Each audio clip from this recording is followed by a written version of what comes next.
Welcome. Thanks for joining us live again. We're going to be looking at the transit again.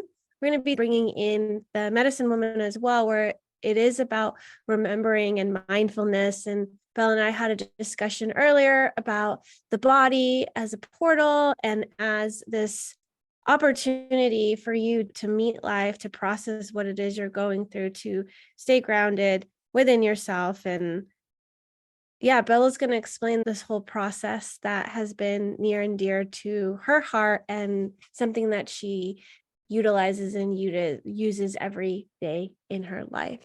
Did you want to pull up the transit, or where do you want to start? Let's do a snapshot. There are two things that are accentuated. We're looking at Jupiter because Jupiter expands everything. And Jupiter is in gate 2 in the very beginning now. And gate 2 is Earth over Earth, and it's Taurus energy. And it's all about the form and self-worthiness. It's a feminine sign, and it's kind of back to the simple.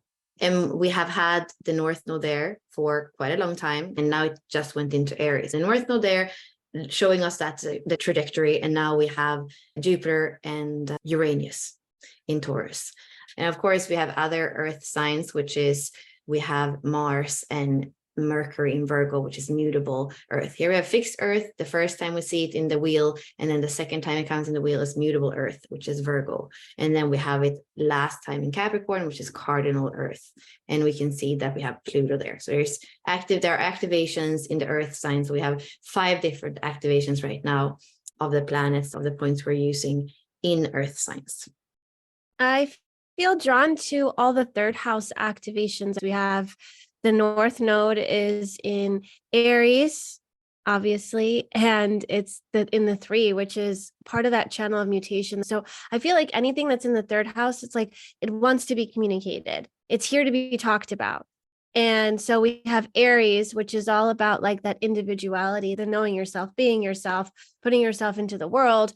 We have 3. So the third gate, I feel like things are mutating for people. Things are breaking down for people.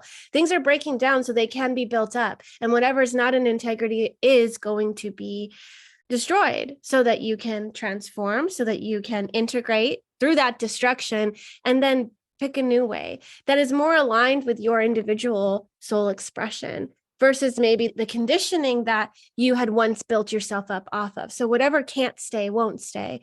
And then you can also see that, like Bella said, with the second gate being activated by Jupiter, we have that is in the third house as well.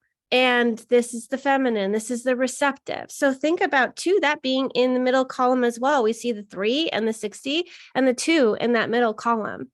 Right. And so there's something here about that individual mutative pulse. What needs to transform? What needs to transmute? What do you need to be receptive for? How can you surrender more into life? How can you call forth what you need to support you in this rebuild? And then lastly, Chiron is in the 51. We're just going to see these shocks continue to kind of just show up in our lives. So how is it that you're adapting and overcoming these shocking moments? And Bella and I were speaking about this as we were preparing for the foundation masterclass that we're going to be doing next week. It's all about building that foundation, that core stability, and you're going to create more resiliency for yourself by the way you deal with these shocks, these initiations, and these initiations are for you. They're to awaken you to something. We're not here to avoid them. We're here to surrender to them and the process that they're taking us on. I feel it's connected to the Leo season, where we are here to shine our leadership. We're here to be uniquely ourselves. And some of us are going to have or all of us are going to be unique, and some of us are going to be more radical. Some of us are going to be maybe more triggering and provoking. And I think that for all of us, when we live life fully, life is going to provide us with that edge. And somehow, when we have a lot of Scorpio activations like I have, or maybe you have gate 39, you have gate 56, there is something where you're in constant kind of poking and stimulating. And when we are in Leo, we are not apologizing for who we are.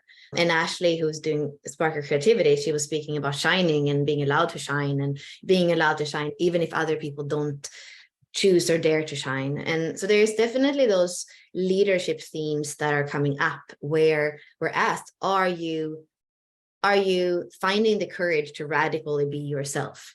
And the first step of that is to even finding out who you are. And that's why human design and astrology and gene keys are so amazing, because you kind of see your blueprint and you're like, oh, okay. And some of us like, okay, permission slip, let me live out who I am. And some of us have some layers to take off and be like, okay, I know that's really how I want to show up, but there's still some layers to peel for me to dare to be like that. There's still some things that I need to take care of. Or so for some of us it's more gradual, for some of us it's more radical. And there's not a right or wrong way of decondition, but what Ashley was speaking about before, what I always say, it takes the courage to face it. It takes the courage to feel it.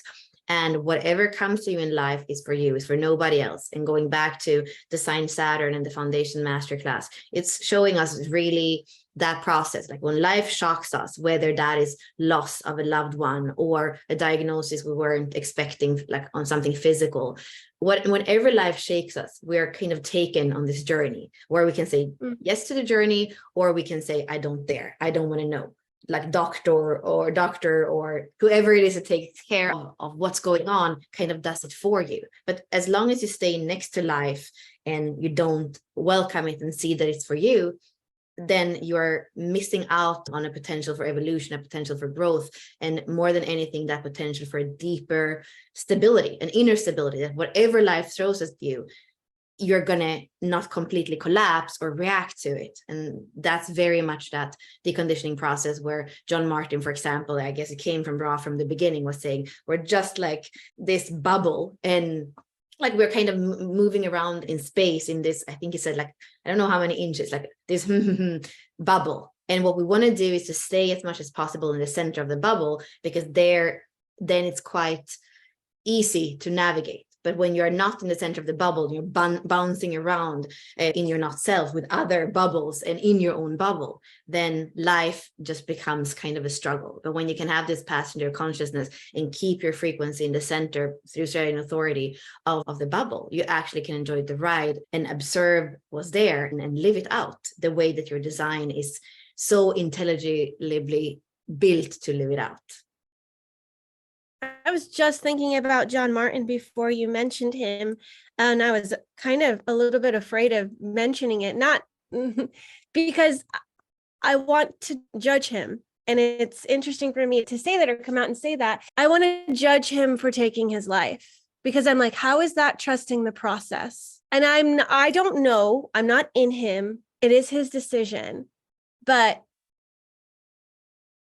I don't know. I'm just wondering how this shock is for us and how the whole process is for us. You don't get to just peace out. Like, you can, obviously you can. People do it all the time. Like, peace out. I can't bear this anymore. I don't want to feel what it's like to be this. I don't, and I'm not judging. I mean, I am judging. Because so wait, let us tell people, John Martin was human design Hawaii, and he was doing a lot for many years, studying of course with Ra and Teresa in the beginning, like, decades ago, and he was certifying a lot of people into becoming guides and people that actually would work with human design. He was a splenic projector 6-2, and recently a year ago his health started to deteriorate to, like, with the diagnosis where it would just go worse and worse, and he would soon not be able to like even take care of himself.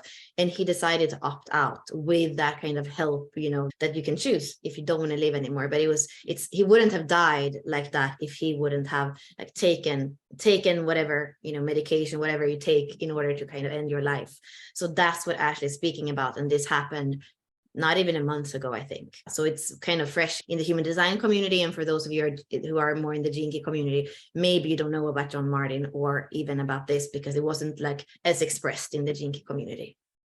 Yeah. And he did post a little clip where he kind of spoke about his decision and repeated himself over and over again. Like, you don't have a lot of details in what he said. I don't even know if he had like Lou Gehrig's disease or something that, develops rapidly, which I can understand that is scary. And it wasn't until you were speaking about trusting the process that John Martin popped up in my head. I was like, did he trust the process? Like, it's not that I found out, like, it's like right now I'm like in this kind of questioning, curiosity, judgment of, was that right or wrong? In the scheme of trusting the process, it was right for him in the scheme of what's best for him and what he decided. And yeah, I want to go into the body as well, because you were talking about, when we were talking, you were talking about facing life, feeling deeply, and like allowing the body to be the portal. And I wonder if you can elaborate on that, because what John Martin's body told him is like, no to this, no to that, no to this drug, no to that. Like his body was, at least that's like he was saying, his body was saying no to that. So can you elaborate on this like connection to the body and how it speaks to us? Just going back to John Martin for like one sentence, is that when there were volcano problems on Hawaii and he was living there, he was the only person who stayed on the island when everybody else was evacuated. And he said as a 6'2" splenic projector that he trusts his body. So he basically stayed on the island. He had 2 generators, different like sources, so that he could have electricity if one would go out, if the lava would take one. And he was not afraid. So just for us to know that I don't necessarily think it was out of fear that he left, because I remember a lot of us that had studied with him kind of calling each other, have you heard something from John the last few days? Because his internet went out and everything. So I feel like it was a more complex decision somehow than just fear. But this goes back to what I want to speak about, and actually what you're saying is like, for me, when we go back to the body, which is densest, which has that intuition and the splenic awareness, whether you have a defined spleen or not, that's where I feel like we can't lie to ourselves too much when we go there. The mind is just so complex and too intelligent for us. So the mind has labyrinths, and we know that sometimes with fifth lines that are very kind of focused on that level. It's too intelligent for us to kind of make sense of, and it can tell us, it convinces and tell us anything. But the body, for me, is a source of wisdom that actually doesn't lie. And sometimes we don't know how to interpret it. But if we constantly go back to the body and allow it to speak after a few decades of life, hopefully we can start interpreting it. And for me, it's important to create those spaces where the body is welcome to express, welcome to talk. And I'm very aware that sometimes the filter that, that things are coming in through is also including trauma. So we need to be trauma informed in our work, and that even for strategy and authority, sometimes we can't really feel it because there's too much layering in the nervous system, in the body. But that's also where we need to go, and where we need to feel, and where we need to look, and where we need to integrate and have the patience and the time and the space, which is also those keynotes for the 6-line SQ, which is the physical imprint, kind of what the future is asking us, all from the age of that early age where we are creating the imprint in the physical body. Time and space and patience, and the body will speak to you. It will express. It will take you to the places where you need to go, much more than your mind that is kind of erratic. And then, of course, the body, the splenic awareness, the Ajna awareness, and the emotional awareness and compass, they all are here to work together. But we can't forget this layer that is the most tangible, that really has the portal to all the other layers somehow, to everything that's more subtle. If we go in through the most dense, that can never really go wrong, is how I understand it. Yeah. I feel so many nuances in how like everyone's creating a relationship with the body. And when you spoke about trauma, I was just thinking about trauma too, because it's like there's a defense mechanism happening where you're feeling that no and that close, no and close, and because it can be really hard to discern what's a no, like a clean no, and what's a no, I won't go there because I'm scared of things repeating again. Like, ooh, that feels familiar. No. So I'm wondering too, like in this exploration with the body, how are we discerning this no and the yes, the openness and the closeness? And even when our body does say no, it's like, you can just be like, oh yeah, it said no, I don't want to do it. Nope, we're not doing it. But it's like, if you go into the no, what's in the no? So that you can know, KNOW, what's in the no. I guess that's also like, depending on how clean your body is, in terms of how much you've processed and integrated. And I wouldn't say to people that are brand new to all of this to be like, trust the body. It's like, trust the body and make sure you go deep into the process. Don't just be like, oh, it's a no, because there's things underneath the no that I feel like when you're new to this and you have a lot of trauma and you haven't gone to a lot of places, that the body is a little bit confusing as well, right? So over the time and the years, it becomes easier to listen to your body. Is that right? And I feel like that goes back to, again, it's not because it's tricky that we stop going there. So it's even asking for more of a lean in and more of a consistency and more of a commitment, because it's not necessarily the place where we're used to go. And we can see that also in the inner circle with some of the embodiments things we have. Like a lot of people feel like, oh, if I'm going to take an hour, maybe it's more valuable to learn about the Ajna center or about the not self of in the projector aura, or like it seemed to be easier to take out time from your schedule to learn something that your mind can say, this is something that I need, than to allow the body to speak or express. Because sometimes, like Ashley's saying too, there are things that come up, they're not necessarily easy. Those of us that have done breath work or somatic work, we know that sometimes it's like, what comes up is something that you don't really know what to do with. And it's something that you had to stomach long ago that kind of was repressed. So it takes commitment and courage. It takes patience and time and all those things that in some way, we learned that through the gene keys. The SQ is the inner child, and it's the body. It's the imprinting from 0 to 7. And in order for you to really come back to that, in order for you to really be able to embody all the potential that's there, you also have to go down through the golden path and feel everything that has layered from there. And we also know that with the core, it's not only your own imprinting, it's also part of the ancestry, which I think this week with the tapestry of the 33, it's also like what came before and what coming after, and us being part of that web, and also part of the solution of the medicine of how we're healing humanity, how we're healing our DNA, how we're upgrading our DNA, however you want to speak about it, reprogramming, upgrading, integrating, deeper embodiment, ascension, like all these words. But these are just words. If we can't feel them in our being, in our body, if today doesn't feel more real than yesterday, if today doesn't have less distraction than yesterday, then it's not so valuable. The valuable thing is, how do you feel in all the layers of being every day, in your body, in your emotions, in your psychology, in your spirit? How happy is your soul to be here? Because if those 4 layers are like pulling you in different directions, the soul is not necessarily even going to want to be here. And then depending on what your activation sequence is and what line you have, like a 6-line being is going to deal with that a different way than somebody who is a 1-3, for example. So it's not just, it's like, that's the beauty too, that we have different ways of coping, but we don't want to get stuck in coping mechanisms. We want to come back to those layers. And that's why the Venus work in the gene keys is so important, because we go through those cycles backwards, and that's part of the pathway of karma and love and realization and all those beautiful things that when we dare to lean in, we reclaim somehow.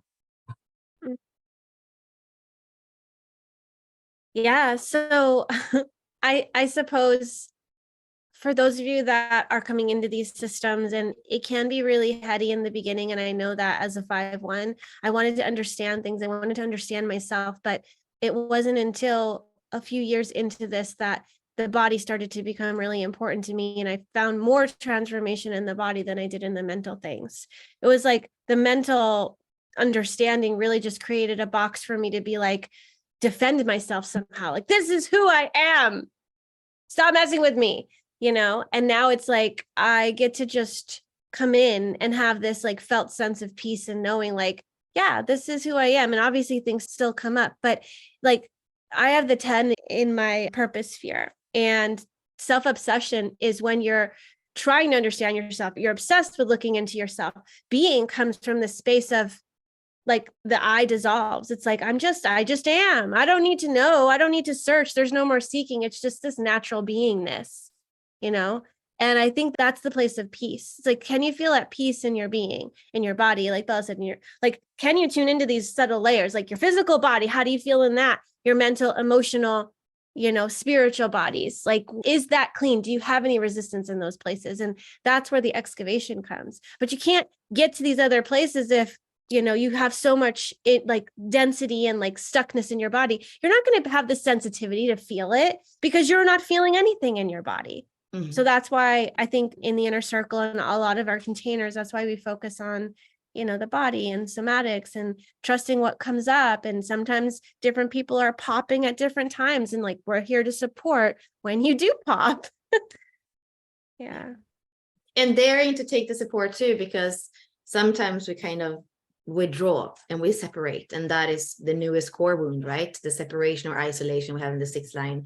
So how do we learn to not necessarily that it's wrong to withdraw, but come back from that, to not kind of get stuck in the isolation, but maybe we need some time alone, but then we can come back. How do we learn that it's possible to do it together? And for me, the inner circle is part of that. And we have seen people leaving and not coming back, not just because they didn't think it was valuable anymore, but because it became a bit too powerful, maybe, for what they felt that they could lean into and continue to lean into and trust the process and the community and all that. So it's a new thing. It hasn't really been done, I believe, in community. It hasn't really we haven't as humans been so good at creating places where this work is done.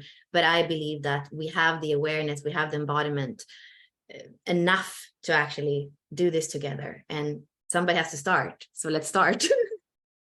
Yeah, we're going to show up. And if you decide to come along the ride, you're welcome. You are welcome to. So thanks for joining us today, and we will see you next week. And I hope you have a lovely weekend. And thanks for walking the wheel and the transits with us and our archetypes. Thank you for being here as we're developing this body of work for ourselves and for others. So glad you're here. Thank you. Thank you. Bye. Bye.